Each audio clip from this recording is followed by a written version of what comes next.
సాయం చేశారు. ఉదాహరణకు ఏదైనా సమయంలో ఒక నాయకుడి దగ్గరికి వెళ్ళి ఒక నాయకురాల దగ్గరికి వెళ్ళి ఈ సమయంలో ఈ సహకారం కావాలంటే వాళ్ళు ఉద్యమాన్ని సంపూర్ణంగా సమర్థించేటోళ్ళు కాబట్టి వాళ్ళ సంపూర్ణ సహకారం అందించారు. వాళ్ళకు కూడా ఈ విజయాన్ని అంకితం ఇస్తున్నారు. మందకృష్ణ మాదిగ గారు 30 ఏళ్ల సుదీర్ఘ పోరాటానికి ఈరోజు ఫలితం దక్కిందనుకోవచ్చు. ప్రధాని వచ్చారు, ఏకంగా సభ ద్వారానే మీ అందరికి కూడా ఒక అష్యూరెన్స్ ఇచ్చారు కదా, ఎట్లా అనిపించింది?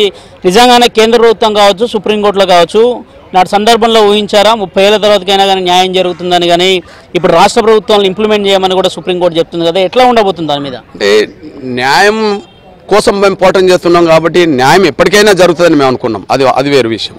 కానీ ఈ న్యాయం అనే ప్రక్రియ వేగవంతం కావడానికి మాత్రం గౌరవ ప్రధానమంత్రి నరేంద్ర మోడీ గారు తీసుకున్న చొరవ, అమిత్ షా గారు తీసుకున్న చొరవ, ప్రస్తుతం కిషన్ రెడ్డి గారు తీసుకున్న చొరవ, అదే సమయంలో అంతకుముందు వెంకయ్య నాయుడు గారు తీసుకున్న చొరవ, బండి సంజయ్ గారు లేదా రఘునందరావు వీళ్ళందరూ కలిసి తీసుకున్న చొరవ ఫలితం ఇవాళ ముందుకు రావడం జరిగింది. నేను వాళ్ళందరికీ కూడా రుణపడి ఉన్నాం. వాళ్ళ రుణం తీసుకోవడానికి మా వంతు ప్రయత్నం కూడా భవిష్యత్తులో చేస్తాం. మాదిగ హక్కుల పోరాట సమితి స్టార్ట్ చేసినప్పుడు ఉమ్మడి ఆంధ్రప్రదేశ్ రాష్ట్రం ఉండే, నాటి సందర్భంలో మీరు చాలా సందర్భాల్లో చెప్పారు చంద్రబాబు నాయుడు గారు ఇంప్లిమెంట్ చేశారు అనేది. ఎట్లా అనిపించిందో? ఏ ఇయర్లో ఇంప్లిమెంట్ చేశారు? ఎన్ని ఏళ్ళు వచ్చినప్పుడు? నిజమే, ఇప్పుడు ఎస్సీ వర్గీకరణ చేసిందే చంద్రబాబు నాయుడు గారు ఉమ్మడి ఆంధ్రప్రదేశ్లో. అసలు చంద్రబాబు నాయుడు గారు ఉమ్మడి ఆంధ్రప్రదేశ్లో చేసిన చట్టాన్ని 2004లో రద్దు చేయించారు. ఇవాళ ఏ చట్టం మళ్ళీ పునరుద్ధరించబడ్డది? 2004లో రద్దయిన చట్టమే పునరుద్ధరించబడ్డది. అంటే ఎవరు తీసుకొచ్చే చట్టం? అది చంద్రబాబు గారు తీసుకొచ్చారు చట్టం. కాబట్టి మళ్ళీ ఇదే సమయంలో చంద్రబాబు నాయుడు గారు ఆంధ్రప్రదేశ్లో అధికారం ఉన్నాడు. అంతకంటే ముఖ్యంగా వర్గీకరణ గతంలో చేసింది టీడీపీనే, మేమే, మళ్ళీ చేయబోయేది మేమేనని చెప్పి ప్రచారం చేసిండు. మాదిగలు కూడా ఆయనను విశ్వసించారు. జగన్ గారు మళ్ళీ అధికారంకి వస్తే వర్గీకరణ ప్రక్రియ మళ్ళీ అడ్డంకులు అక్కడ ఎదురయ్యేమో, కానీ చంద్రబాబు నాయుడు గారే ముఖ్యమంత్రి కాబట్టి వర్గీకరణ ప్రక్రియ అక్కడ వేగవంతం జరుగుతుంది.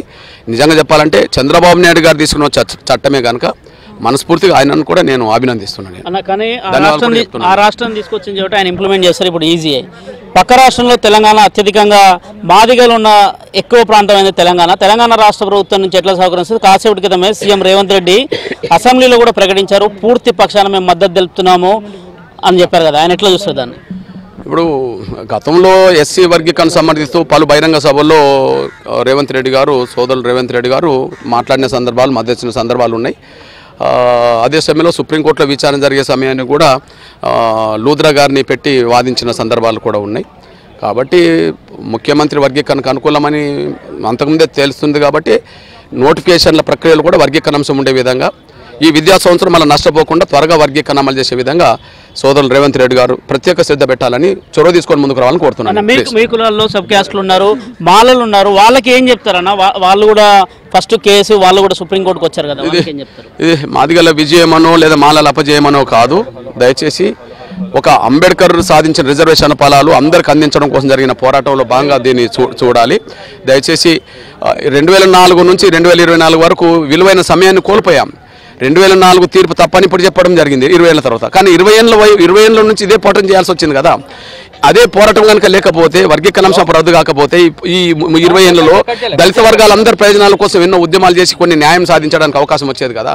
కాబట్టి నా మాల సోదరులకు అప్పీల్ చేస్తున్నా, భవిష్యత్తు రోజుల్లో అందరం కలిసి పోరాటం చేద్దాం, ఉమ్మడి అంశాల మీద పోరాటం చేద్దాం, కలిసికట్టుగా పోరాటం చేద్దాం. కాబట్టి కలిసి రావాల్సిందిగా అప్పీల్ చేస్తున్నాను. ప్రైమ్ మినిస్టర్ ఎప్పుడు కలవబోతున్నారు? మీకు మద్దతు తెలిపారు, స్వయంగా మీకు హెల్ప్ చేస్తామని చెప్పారు. సోదరులు కిషన్ రెడ్డి గారు ఎదురు చూస్తున్నారు. దయచేసి కిషన్ రెడ్డి గారిని కలిసిన తర్వాతనే ప్రధానమంత్రి గారిని కలవడం, అమిత్ షా గారిని కలవడం, పేదలందరినీ కలవడం జరుగుతుంది. ఖచ్చితంగా అభినందన సభలు ఉంటాయి, విజయోత్సవ సభలు కూడా ఉంటాయి. ఎస్సీ వర్గీకరణ 20 ఏళ్ల క్రితమే చంద్రబాబు నాయుడు గారు అమలు చేశారు. ఆయనకేం చెప్తారు ఈ సుప్రీంకోర్టు ఆర్డర్ ద్వారా? ఇప్పుడు ఆయనకే మేము ధన్యవాదాలు చెప్తున్నాం.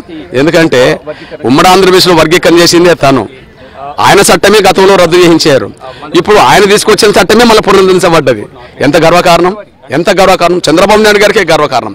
7 జడ్జీలతో కూడిన రాజ్యాంగ ధర్మాసనం ఏ వర్గీకరణ సమర్థించింది? ఇప్పుడు ఆంధ్రప్రదేశ్ వర్గీకరణ న్యాయమే అని చెప్పి సమర్థించింది.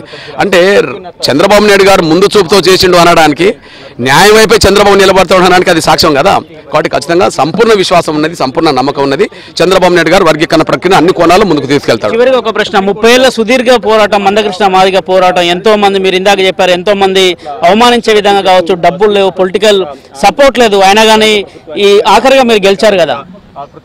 నిజమే, మా వెనక డబ్బు లేదు, మా వెనక రాజకీయ పలుకుబడి లేదు,